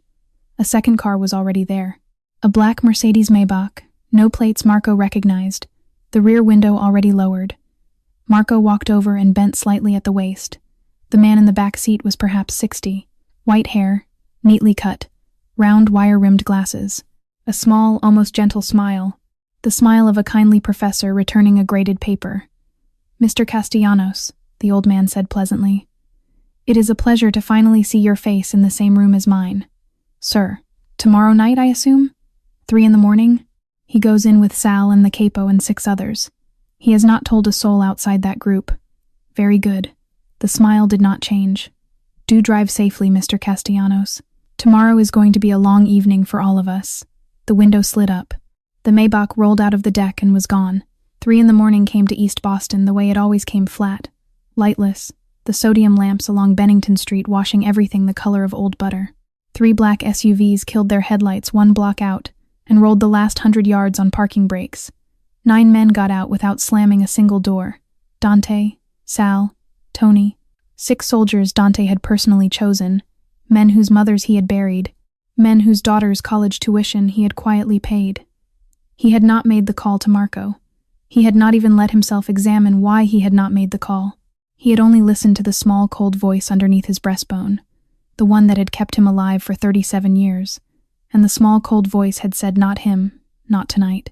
Tony cut the rear gate chain with bolt cutters in 11 seconds. They moved through the weed-broken courtyard, in a loose diamond, sidearms drawn but down. The maple with the camera in its branches had been trimmed by someone in the past 48 hours. The camera was no longer there. That alone told Dante they were expected. He did not say so out loud. The welded loading dock door went down to a portable plasma cutter. Tony ran along the seam in a steady silver line. Sparks fell onto wet concrete and died there. The door swung outward on dead hinges, and the air that came out at them was wrong. It was not the air of a building that had been sealed for 22 years. It was the cold, faintly chemical air of a place that had been mopped within a week. They went in. Inside the ground floor, the school was a mausoleum of itself. Empty classrooms, blackboards still lined with the ghosts of 2003 lesson plans, kid-sized desks shoved against the walls in stacks. Dust lay thick on every surface. But on the tile floor of the central corridor, a long single track of cleaner footprints showed where someone, not very long ago, had walked the length of the hallway dragging something on small wheels. Sal raised a flat hand. They froze. He pointed at a doorway halfway down the hall. The door was steel. The frame around it was steel. Around the entire perimeter, where the door met the frame, ran a fresh silver bead of weld, a nest under the roots, Dante thought. The same weld that had been on the rear door upstairs. "That one," he said quietly. Tony brought the cutter forward. The plasma went into the metal in a tight line, and the line went in cleanly, and 4 minutes later the door fell inward off its severed hinges with a sound that the empty corridor swallowed without echo. Behind it was an iron staircase. 23 steps, going down. The chemical smell came up out of the stairwell in a wave that made one of the soldiers, the youngest of the 6, take an involuntary half-step back. Dante did not blame him. The smell was bleach over something else. The something else was harder to name. It was the smell of long human occupancy aggressively scrubbed. They went down in single file with weapons up. Dante was the second man. The stairwell ended in a low cinder-block corridor that should not have existed beneath a public school. Industrial fluorescent fixtures hung from the ceiling and were on. The floor was painted concrete. The walls were painted the institutional ivory of a hospital wing. Doors lined both sides of the corridor at intervals of perhaps 12 feet, and each door had a small numbered placard above it. S1, S2, S3. Dante's stomach turned. The first door opened onto a room the size of a walk-in closet. A child-sized cot was bolted to the floor. A wall-mounted flat-screen monitor faced the cot at the height of a sitting child's eyes.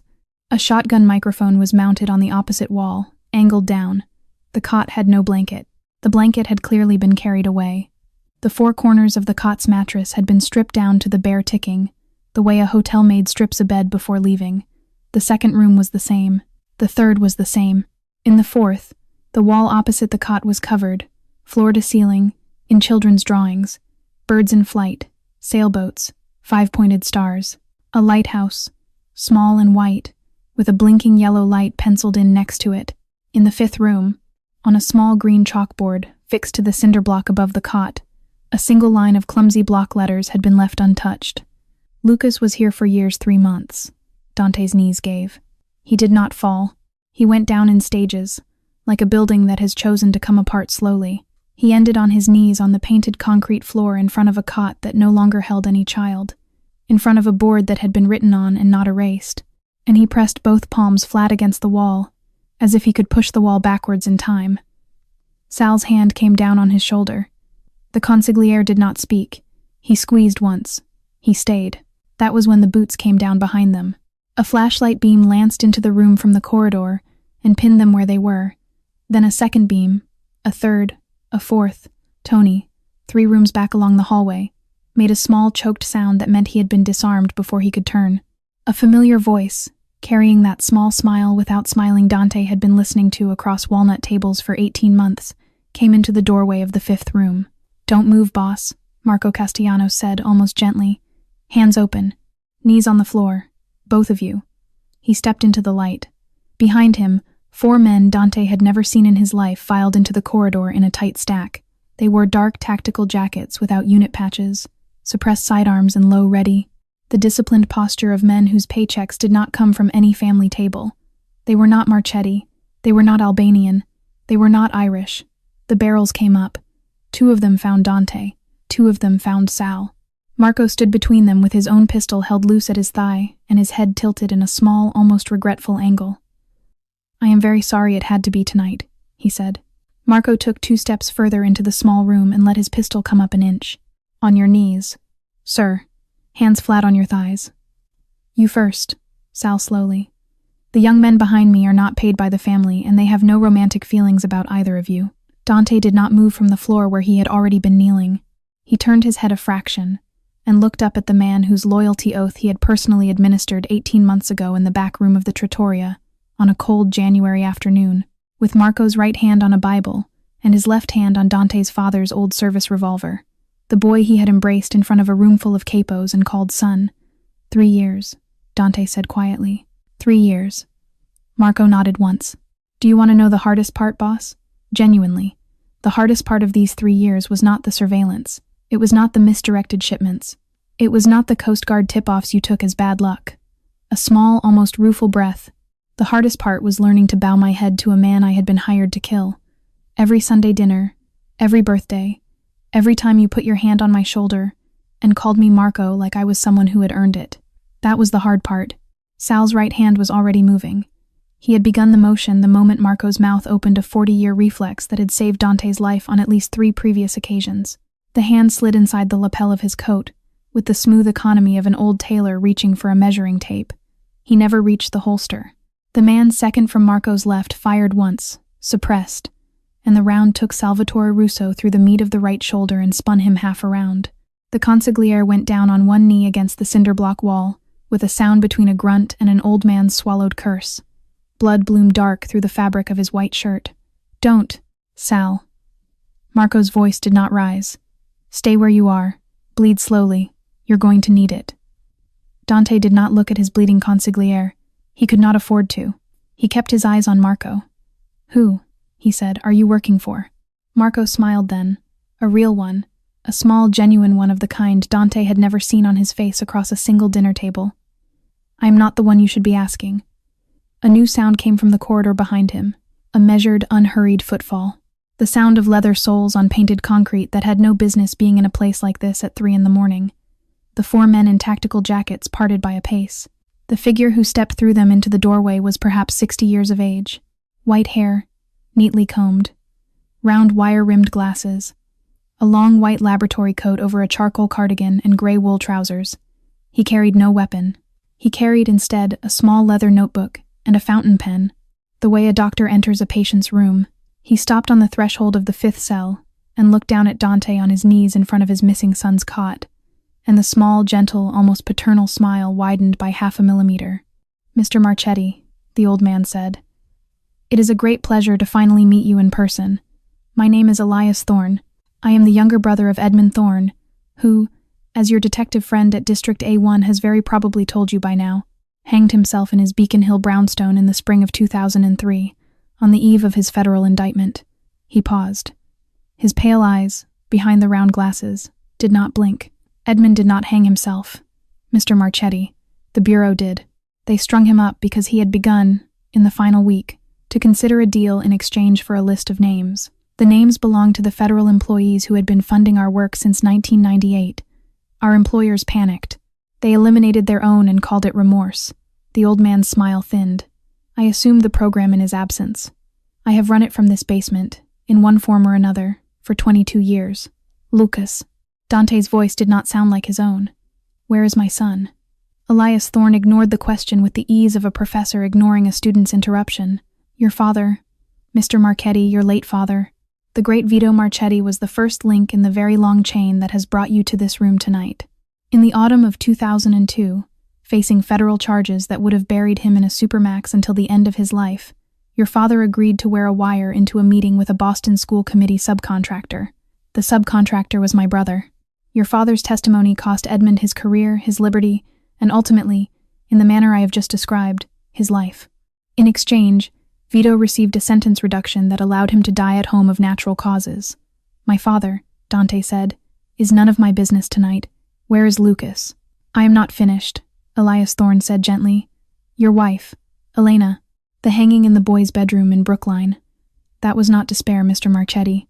That was the second move on this board. We had a pharmacist in her circle for almost a year. The compound she was given turned grief into compulsion. The lock on the door from the inside was theater, and the theater was for you. Dante was no longer kneeling. He had risen without deciding to. The 4 guns rose with him.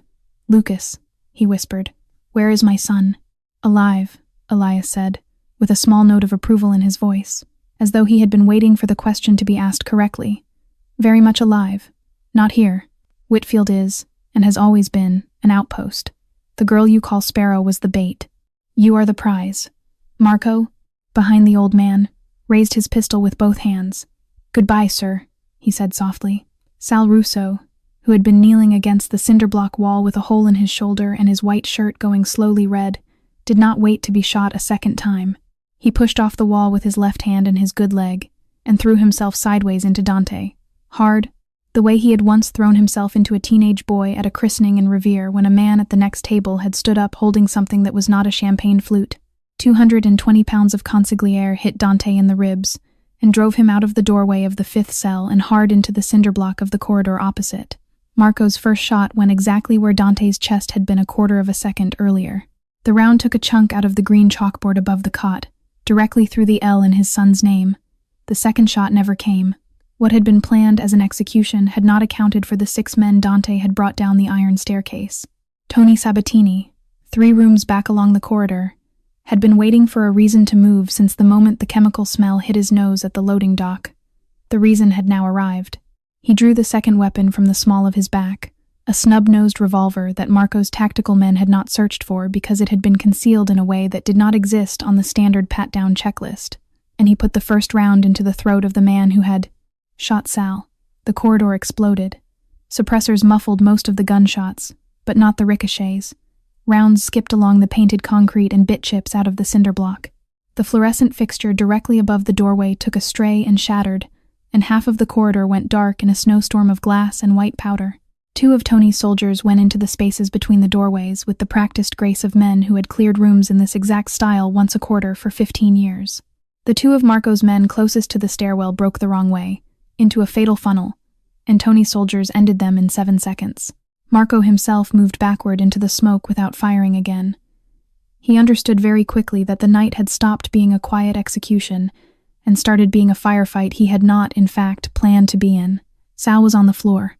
Dante, half pinned beneath him, was alive. The consigliere's mouth was very close to Dante's ear. His breath smelled of grappa and copper. His left hand was clamped tight on Dante's lapel. "Go," Sal hissed. "Go now. Find your boy. Find Lucas. I will hold here." "Sal, go, Dante." Dante went. He came up off the floor in a crouch and into the corridor at a run, his sidearm out and steady.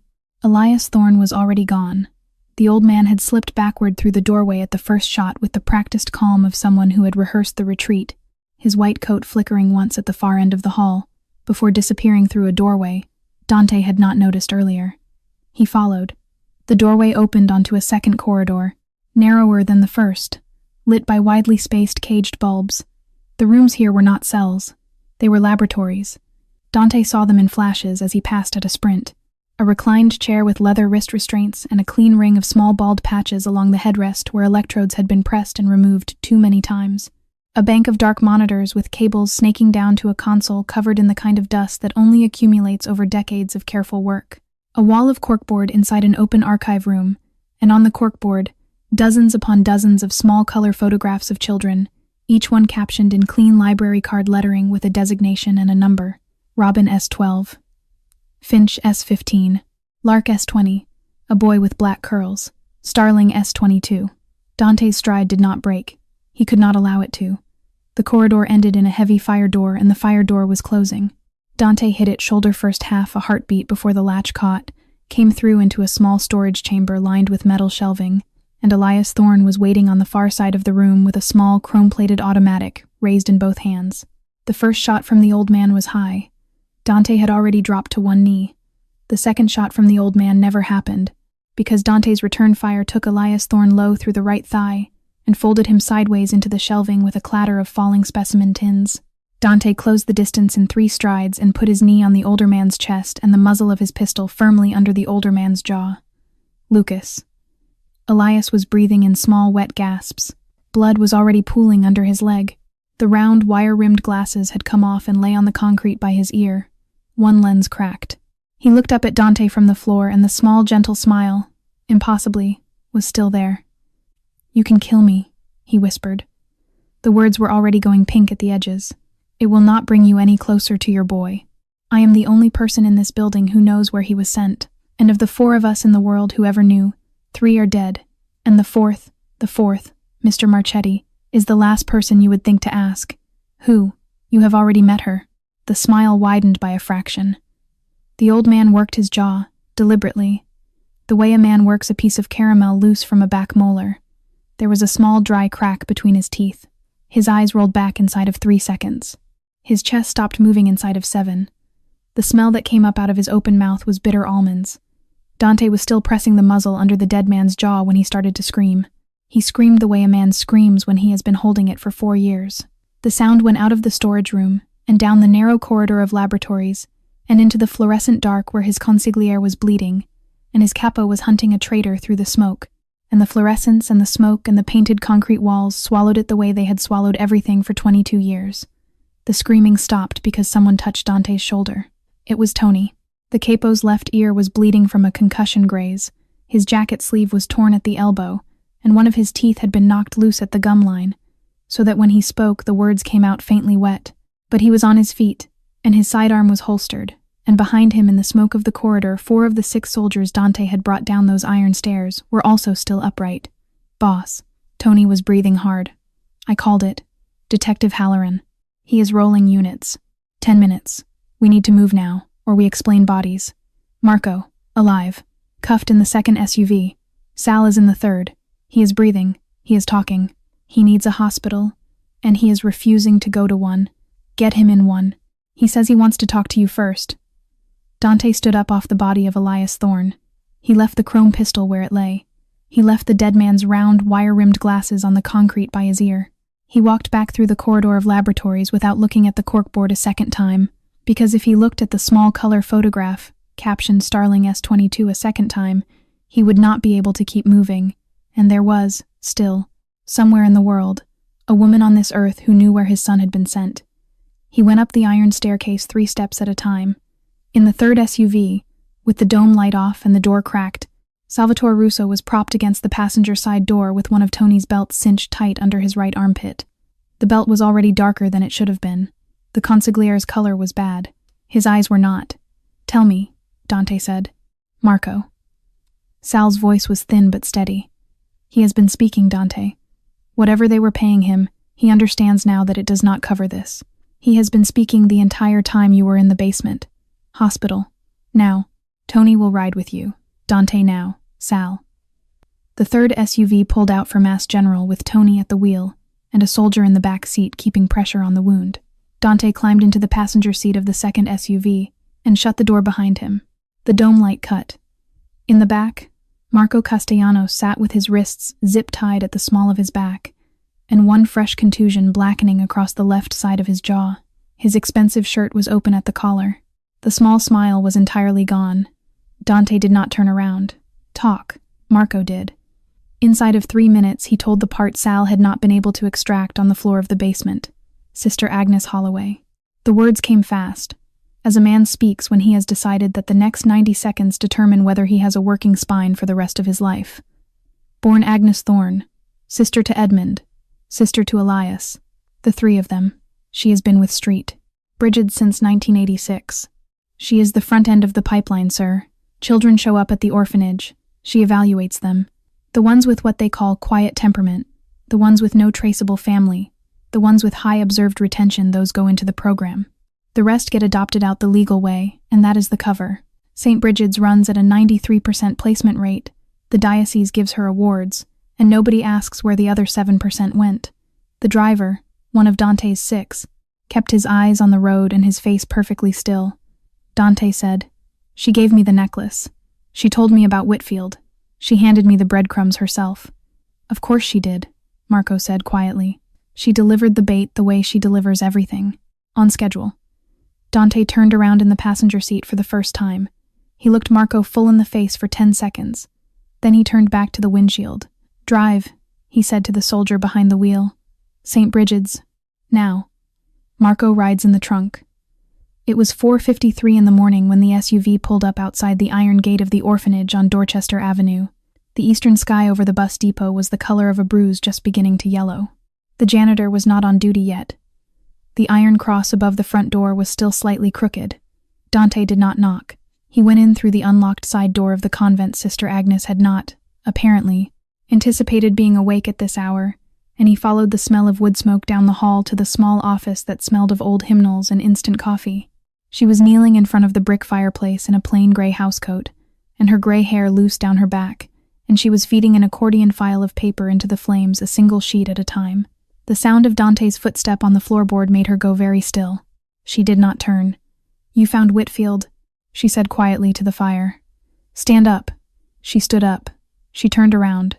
She looked at the pistol in his hand the way a person looks at a familiar appointment showing up on a calendar. She did not flinch. "Lucas Marchetti," Dante said. "Where?" A small, thin smile. The same smile her brother had worn in the basement beneath the school. "You misunderstand the question, Mr. Marchetti. Lucas is not in any one place. Lucas was a success. Lucas is one of perhaps 4 children, in 22 years of work, who completed the entire protocol without breaking. The program graduated him. What does that word mean?" "It means," she said, "that we placed him." She did not stop talking. She did not, in fact, seem capable of stopping. Once the locked door inside her had cracked, the entire long-held confession came out of her in a single quiet rush. Graduates were inserted into wealthy and politically connected households, sometimes as adopted children of complicit couples, sometimes as the long-lost heir to a manufactured cover story and allowed to grow up. They became, in time, eyes and ears in a very specific layer of American life. Boards, endowments, cabinet hires. Some were activated, some were never activated. The point of building such a child, Sister Agnes said calmly, had never been any single mission. The point had been the asset on the shelf. Lucas had been placed 18 months earlier, with a family in Connecticut, under a name that was not Marchetti. She walked, calmly, to the desk. She opened a drawer. Dante's pistol followed her every centimeter of the way. She withdrew a small black USB drive on a leather lanyard and held it out to him on the flat of her palm. "Everything," she said. "Every name, every placement, every transfer ledger. I have kept it for exactly this morning. My brothers believed in the mission. I knew the mission would end. A woman survives by keeping a key to every door she has ever helped to lock." Dante took the drive. In the distance, across the morning, the first sirens began to climb up Dorchester Avenue. Sister Agnes Holloway folded her hands in front of her gray housecoat, in the manner of a nun preparing to receive a visiting bishop, and she waited. The first cruiser that pulled up outside St. Bridget's belonged to Detective Halloran of District A1, and the second one belonged to a federal agency Halloran had not, on his own authority, called. Dante did not stay to discuss it. He left Sister Agnes standing in her gray housecoat in front of her dying fire with her hands folded, and he left the orphanage by the same side door he had used to enter. He drove with the USB drive on the seat beside him. By 6:15 that morning, he was back at the penthouse on Pinckney Street with Tony, freshly stitched at the ear by Dr. Lehman, opposite him at the dining table. A laptop that had never been on any network sat between them. The lanyard from the orphanage lay coiled on the lacquer like a small dead snake. The drive opened on a single password, which Tony broke in 11 minutes by trying every variation of Whitfield a man might try at 6 in the morning. Inside were 3 encrypted folders. Sister Agnes had thoughtfully attached the keys. The first folder was a ledger, 23 names of children, beginning in 2008 and continuing to 4 months ago. Designation, date of intake, date of disposition, outcome. Most outcomes read failed protocol and a small letter. 2 read graduated, 3 read deceased, non-recoverable. Dante did not allow himself to count which was which until later. The second folder was a placement registry, 15 names of families. Each family was attached to a child file. Each child file contained a new birth certificate, a manufactured pediatrician's history, a school enrollment, and a single typed paragraph describing the cover story under which the child was to live the rest of his or her life. Lucas Marchetti had been entered into the registry on the 16th of April of the previous year. His designation was Starling, S22. His placement family was Whitman, Greenwich, Connecticut. His new given name was Aidan Patrick Whitman. His cover story stated that he had been adopted out of a private agency in Vermont after being surrendered at birth by an unwed mother who had since died of an opioid overdose. The third folder was a personnel index. The Whitmans, Charles and Madeline. Charles, age 46, financial consultant. Madeline, age 42, formerly of the State Department's Bureau of Consular Affairs. Both flagged as active sleeper, level 2. Madeline's file contained a note in Elias Thorne's narrow handwriting. Recruited 2011, after loss of biological son to leukemia, susceptible to maternal substitution. High compliance projected. Verified. They lost a kid, Tony said quietly, and he found them while they were still bleeding. Yes, boss, the Whitmans. They're not professional shooters. They're suburban. He's a fund-to-funds guy, she's PTA. They are not going to fire weapons at us in a Greenwich foyer. That is not what concerns me. What concerns you? Lucas, Dante said, has lived in that house for 18 months. He calls that woman Mom. He goes to school as Aiden. If we go in like an extraction team, the boy's mind closes around the only mother he has had since Elena, and we lose him a second time. Even if we get the body out of the house, we do not get the boy. Tony nodded slowly. So we don't extract. We do something quieter. They left Boston at 7:40 in the morning in a car borrowed from a man who owed Dante a favor that did not need explaining. They reached Greenwich at 11:18. They parked the borrowed sedan 2 streets away from a long curving lane called Round Hill Road, and they sat. Dante had a long lens. Tony had a paper coffee cup that he refilled twice from a thermos. The Whitman house was a 3-story white colonial, with black shutters set back from the road behind a low stone wall, and a row of Japanese maples turning red. The driveway held a Range Rover and a Volvo wagon. A trampoline stood in the side yard. A golden retriever lay on the front porch, its chin on its paws, watching the squirrels with the philosophical patience of a dog that had never in its life been kicked. For 4 hours, nothing happened. At 3:12 in the afternoon, a school bus stopped at the foot of the driveway, and a small figure climbed off it. The boy was tall for 9.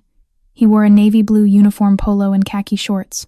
His hair was very dark, almost black, cut short over the ears in the manner of small boys whose mothers cared about that kind of thing. He shouldered his backpack and walked up the long driveway, and the dog rose to meet him on the porch, the way dogs always rise to meet the small humans they belong to. The boy bent down and put his forehead against the dog's forehead for a moment before he went inside. Dante's hand on the lens was perfectly still. 20 minutes after that, Madeline Whitman came out, got into the Volvo, and pulled out of the driveway alone. The Range Rover was already gone. They had been watching the house long enough now to know that at 4 o'clock on weekdays, the only adult inside was a daytime housekeeper nanny named, according to the deed records Sal had pulled, Mrs. Eileen Doherty. Dante got out of the car. He walked up the long curve of the lawn from the side, where the maples covered him from the road. Tony went around to the rear garden. He let himself in through the back kitchen door, which was unlocked because Greenwich was Greenwich, and Mrs. Doherty turned around from the sink with a soapy dish in her hand and got exactly as far as a small, surprised breath before Tony's palm came over her mouth, and his other hand showed her, very gently, that she was not going to be hurt, and that she was, however, not going to make a sound. Dante stepped through the rear French doors and out onto the wide flagstone terrace. The boy was sitting on the lowest step of the terrace stairs with his back to the house. The golden retriever lay against his hip. He was unwrapping a granola bar. Aiden. The boy turned. The eyes that looked back at Dante had Elena's exact color and shape, and Dante's own way of narrowing slightly when surprised. The freckle pattern across the small nose had not shifted in 4 years. The set of the mouth was 8 years old in the boy's eldest memory, and 22 months gone in Dante's. "Who are you?" the boy said. Or, Dante said, very gently, "Should I call you Lucas?" The boy went perfectly still. The dog felt it and lifted its head. Dante crossed the flagstones at a slow walk, knelt down on one knee in front of the bottom step, and reached out a hand that did not, miraculously, shake. "May I?" he asked, and tugged very softly at the collar of the navy polo. Just under the collarbone, on the right side, a small 5-pointed birthmark the color of a faded coin sat against the boy's skin exactly where Dante had last seen it on the morning Elena lost her sweater. He let the collar go. He looked into his son's eyes. "What song?" Dante said quietly. "Does the lighthouse only blink for?" The boy's lips parted on a breath he did not know he had been holding for 4 years. For a long moment he did not move at all. Then, in a whisper that came out of somewhere the white coat people had never quite been able to reach, Sailors who remember the song. The granola bar slid out of his hand onto the flagstone. "Papa?" Dante caught his son in his arms before the small body had fully left the step.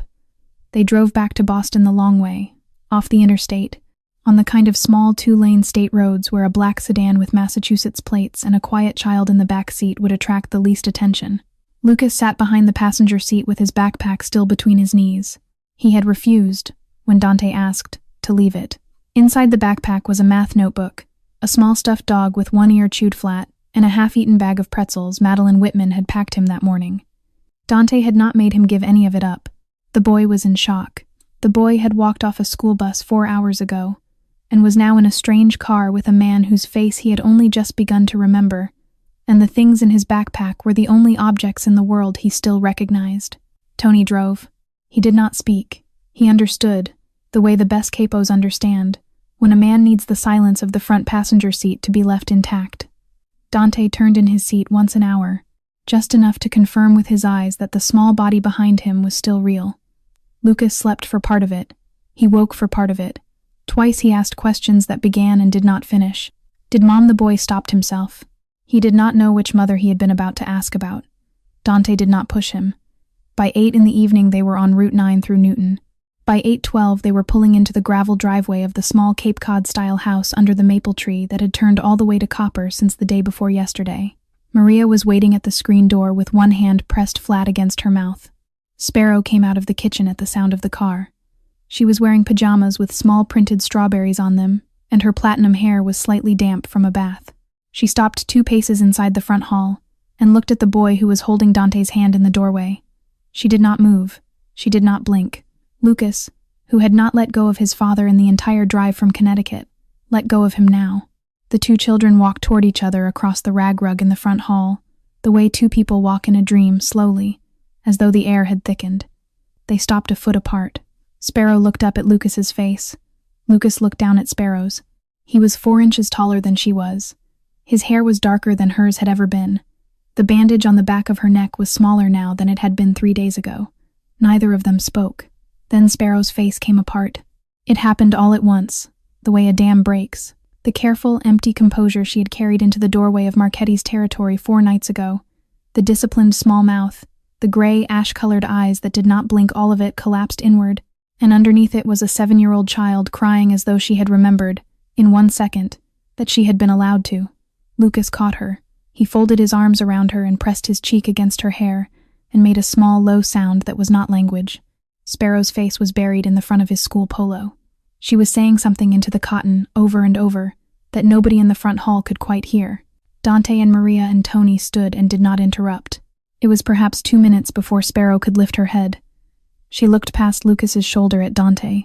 Her eyes were swimming. "I kept my promise," she whispered. "I helped you find him." "You did, sweetheart," Dante said. His voice was rough. "You did."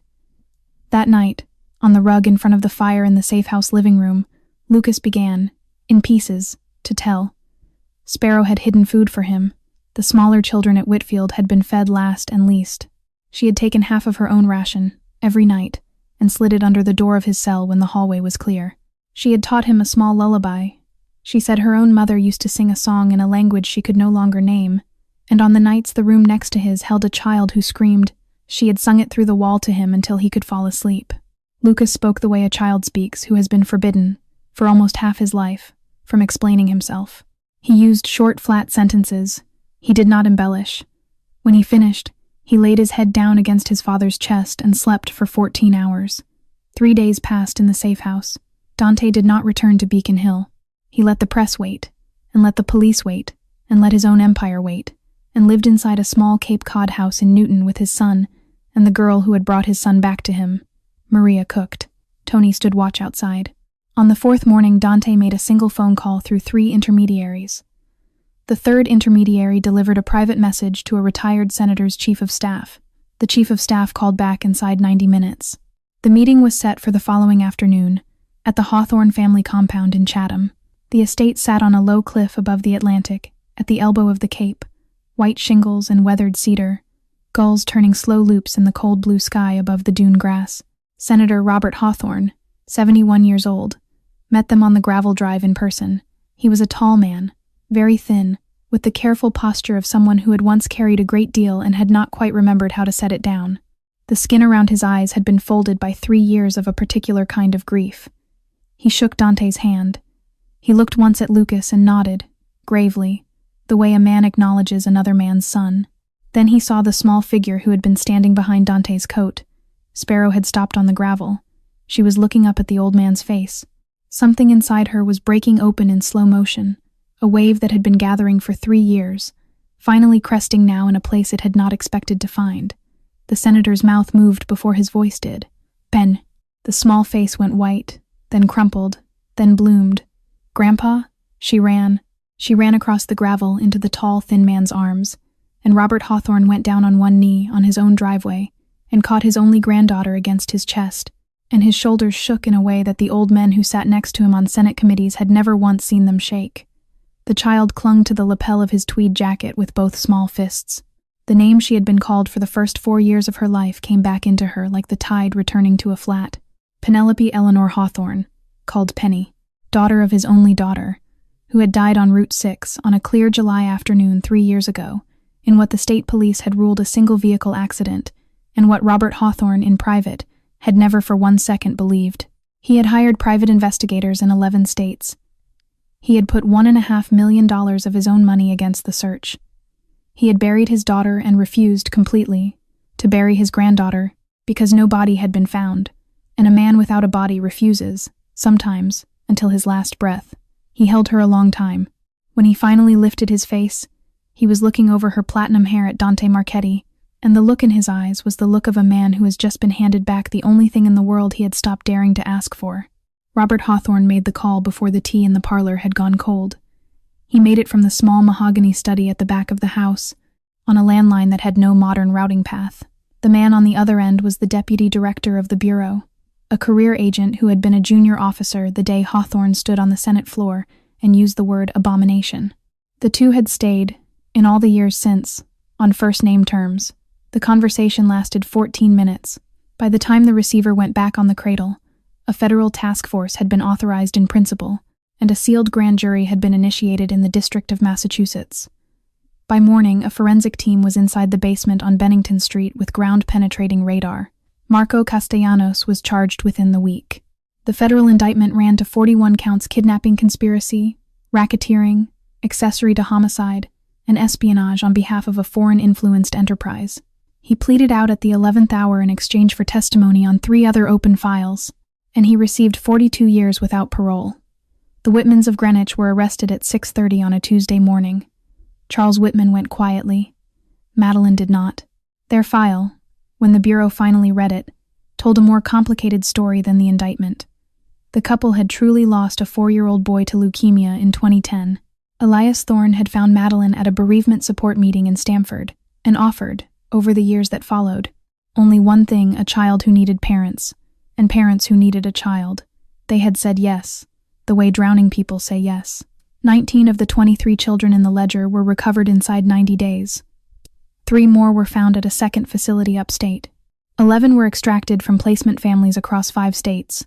5 had not yet been placed, and were sheltered in a transitional unit run jointly by the Bureau and Health and Human Services. The remaining 4, the non-recoverable entries, were returned to surviving relatives in sealed urns and ceremonies that did not appear in any newspaper. Sister Agnes Holloway gave the prosecutors what she had. She named 2 further cells of the program, in Pennsylvania and Maryland, both rolled up inside 6 months. Her sentence, when it came, was 30 years. She did not appeal. Salvatore Russo came out of Mass General after 11 days. The bullet had clipped a lobe of his lung on its exit. He retired from active service the morning of his discharge. Dante kept him on as senior counsel, an arrangement both men understood to mean Sal would be drinking espresso in the back room of the trattoria for as long as he could walk to it. Tony Sabatini was elevated to underboss inside the month. Nobody voted against it. Dante himself spent the gray weeks of November at the long walnut table in the penthouse with a legal pad. The cargo lines, the cold storage, the card rooms above the social club, he went through it all and drew lines. The trattoria stayed, the restaurant stayed, the legal real estate stayed. The rest was to be wound down over 3 years, in a manner that cost no man inside the family his living. He did not speak the reason out loud. The reason was asleep in the next room, beneath a navy pillow embroidered with a yellow star. 4 years, he thought, watching the rain blur the city lights. I lived for revenge. Now I live for Lucas. And for Penny, the little girl who gave him back to me. The senator drove up twice that month. On the second visit, halfway through dinner, Penny climbed quietly onto the arm of Dante's chair and laid her head against his shoulder. She did not want to leave Boston. Not because she did not love the tall, thin man who had wept on his own driveway, she did.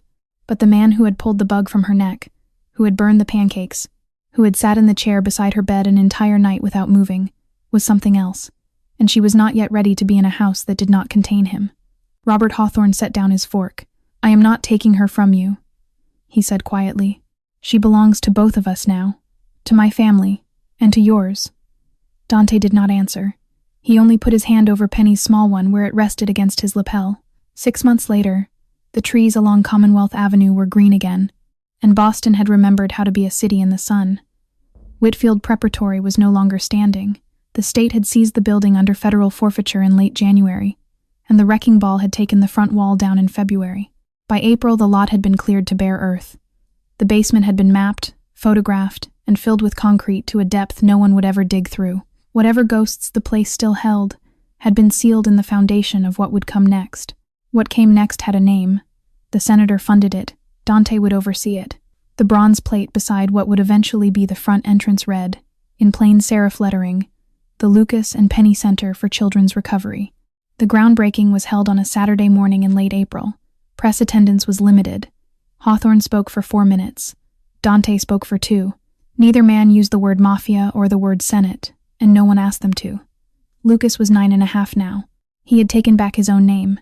He was in therapy 3 afternoons a week, in a small group of 4 other children from the program who had stayed in Boston for treatment. He still flinched at certain sounds. He no longer flinched at his own face in the mirror. Penny split her weeks between Chatham and the Beacon Hill penthouse on a schedule the 2 families had drawn up at a kitchen table. She called the senator Grandpa. She called Dante Uncle Dean. That afternoon, after the cameras had gone, Dante took the boat out for the first time in 4 years. La Stella came out of her slip at Constitution Marina at 3:20 and turned her bow toward the outer harbor. The teak had been re-oiled. Tony was at the wheel. Sal sat on the cushioned bench at the stern with a cane resting against his knee. Dante stood at the foredeck rail, watching 2 small figures chase each other from bow to stern with the helpless laughter of children who had recently been given back permission to laugh. Sal limped up beside him. "You got back what mattered, Dante," the older man said quietly. "All of it." Dante did not look away from the children. "I lost an empire," he said. "I won a family. It is the best trade I will make in my life." A bare foot pattered across the deck. Lucas came up under his elbow, slightly out of breath. "Papa, tell me the lighthouse song again. Both parts." Dante looked down at his son. Then he looked past him, to where Penny had stopped near the wheel, her platinum hair lifting in the wind, watching them with eyes that had learned, in 6 months, how to be a child's eyes again. He smiled. The lighthouse only blinks for sailors who remember the song. Penny's voice picked up the second half without hesitation, bright and steady against the wind. And the song remembers everyone who was ever lost and came home. The drone shot lifted then, up off the deck, up over the white wake of La Stella curving across the slate-blue water of Boston Harbor, up into a sky that had begun, at the western horizon, to soften toward gold. Sometimes the truth is buried deeper than any grave, but the love of a father, whether he wears a senator's tie or a mafia boss's overcoat, can dig deeper still. The smallest hand at your border may be carrying the largest piece of your life, and no child should ever be alone in the dark long enough to forget her own name. Dear viewer, if this story moved you, please leave a rating from 0 to 10 in the comments below. Tell us which scene reached you most, and whether any part of it reminded you of something in your own life. Have you ever held on to hope long after everyone around you stopped believing? If you would like to keep hearing stories like this one, please tap the like button, share this video with someone who needs it today, and subscribe to the channel so you do not miss what comes next. From all of us behind this channel, we wish you good health, a peaceful heart, and a happy life every day. Goodbye for now, and we will see you again in the next story.